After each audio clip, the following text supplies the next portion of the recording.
I am the Tofu Golem. Please enjoy the video.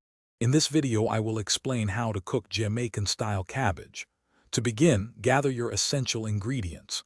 You'll need 1 medium head of green cabbage, thinly sliced, along with 1 large carrot julienned and 1 bell pepper sliced.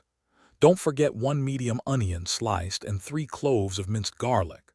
Fresh thyme sprigs are key, and for a kick, a Scotch bonnet pepper is a must, though optional for less heat. Now, let's get your vegetables ready for cooking. First, remove any old outer leaves from your green cabbage, then thinly slice about 6 cups.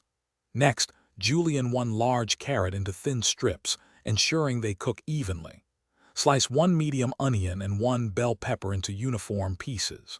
Finally, mince 3 cloves of garlic and have your fresh thyme sprigs ready to infuse that wonderful Jamaican flavor. It's time to bring the flavors together. Heat 1 tablespoon of coconut or olive oil in a large skillet over medium heat. Sauté your sliced onion, minced garlic, and fresh thyme sprigs for about 3 minutes until they become fragrant. Then, add the thinly sliced cabbage, julienne carrots, and sliced bell pepper to the pan.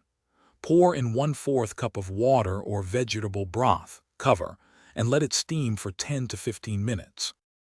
After steaming for 10 to 15 minutes, your cabbage should be tender crisp. Now it's time to season.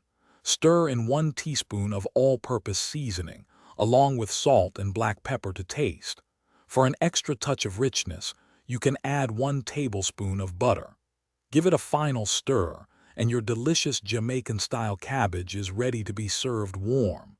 It makes a fantastic and versatile side dish for any meal. Thanks for watching. Consider subscribing if we helped you today.